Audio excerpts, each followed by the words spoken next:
Hey guys, how's it going? Temperistic here. So, the only thing to talk about that I got today is just this awesome news that we're getting for Halo Championship Series Season 2.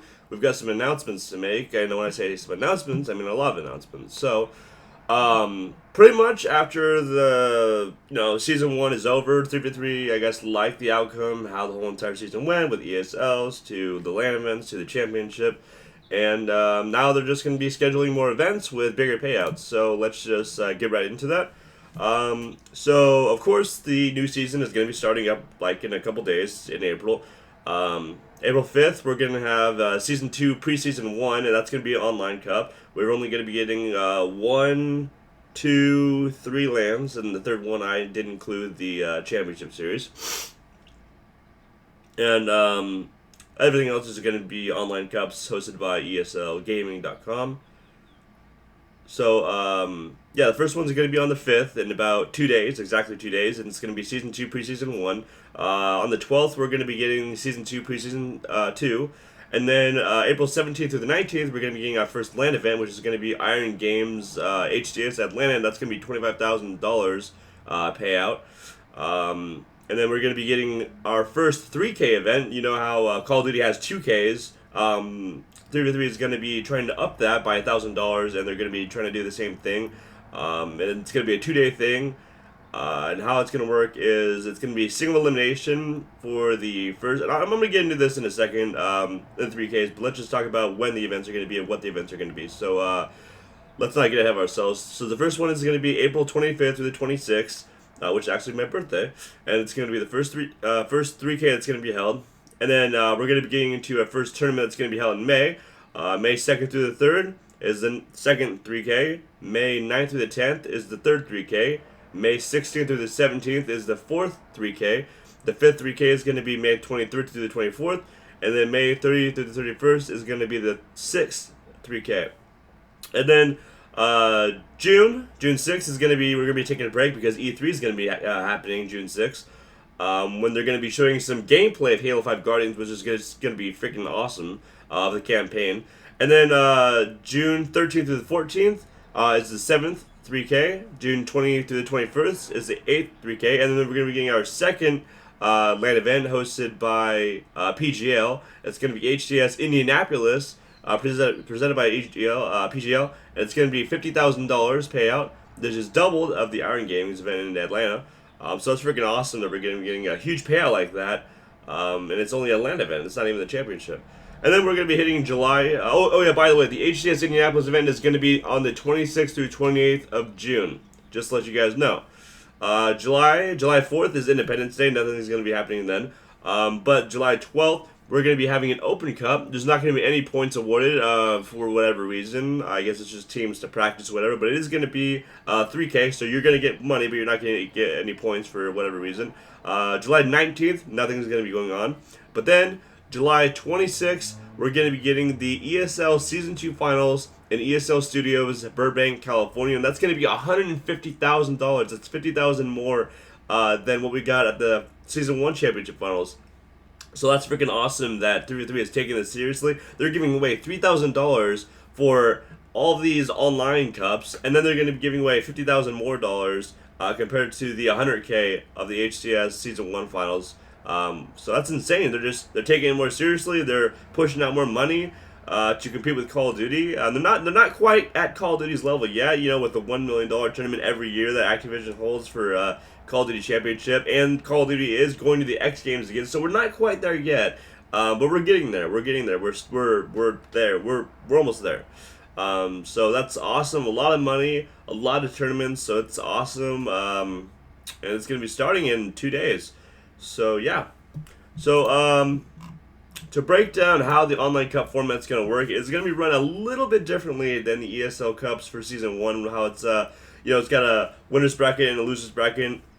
So Saturday, it's a 2-day event. All these 3Ks are 2 days events. So Saturday is the open bracket. It's single elimination, best of 3, open to all teams, and top 8 advance to the legendary bracket. So the legendary bracket is only for the top 8 teams standing.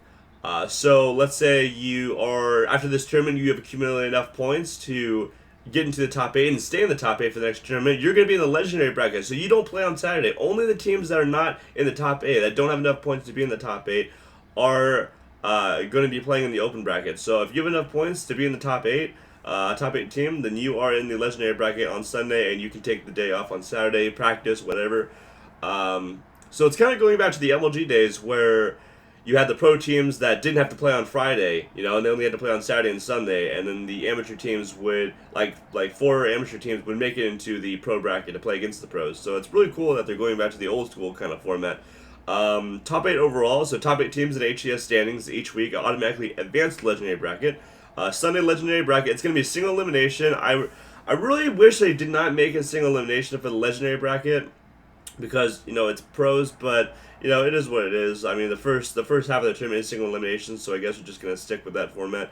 It's gonna be best of 5, top 16 teams, and all teams guaranteed HCS points. So 8 amateur teams are gonna be moving on to the legendary bracket, and they're gonna be playing against the pros to try to win the tournament.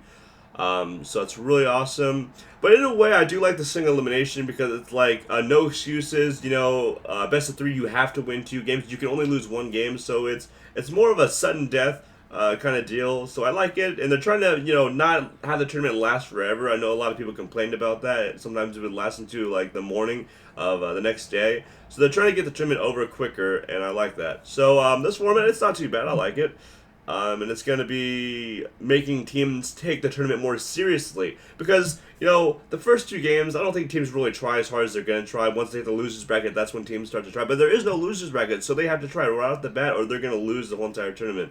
So that's really sick. It forces teams to try right off the bat instead of, warming up and stuff. So I like that.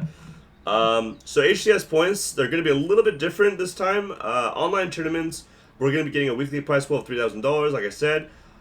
Placing first, you're going to be getting 150 points, and this is all online.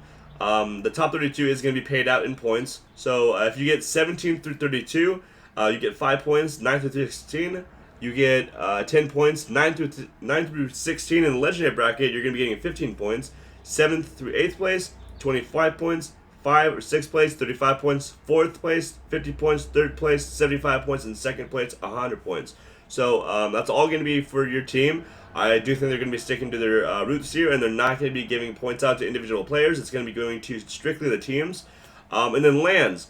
HCS Iron Games, Atlanta, 25K, and HCS Indianapolis, 50K.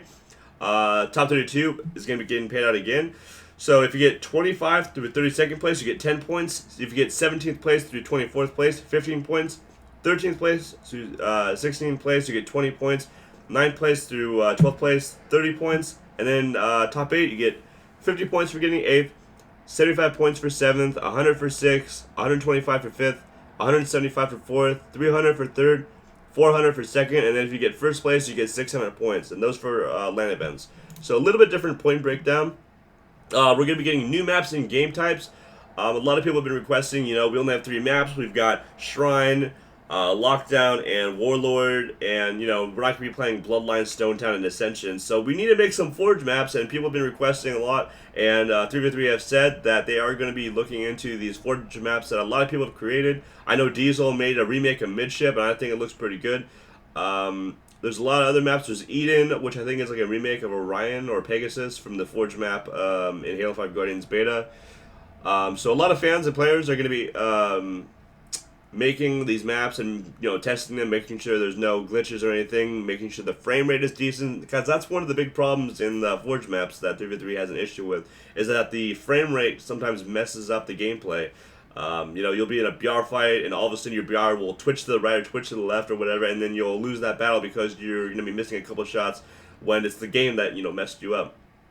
So we're going to be getting 1 or 2 maps probably into the Championship Series. So 3v3 is going to be introducing in Season 2 new community-created Forge maps designed for competitive gameplay. And also, they are testing Ricochet. They are considering putting Ricochet as a new game type into the competitive settings for Season 2. Ricochet isn't that bad of a game type. It is very interesting. It's kind of like football. You can throw the ball to your teammates. You can throw it in. It's like if you kick a field goal, you get 3 points in football, but if you throw it in, you get half as many points as if you run it in Ricochet. So I think it's a competitive game type. It's really never been in a competitive tournament, but I don't really have a problem with it. I don't think there's any glitches. I know you can't throw the ball as far as you could in Halo 4. And I think it's a good thing. I know that people have a lot of problems with throwing the oddball in Halo 4. But that's going to be it. I am really excited to watch all these tournaments unfold. And I hope you guys are too. That's all the information that's going to be handed out so far with Season 2. A lot of team changes have been made going into Season 2, and I think teams are ready to start practicing and getting in scrims and all that. So that's it for this video. Make sure to like, favorite, comment, share, subscribe, and I'll be back with another video shortly. See you guys later.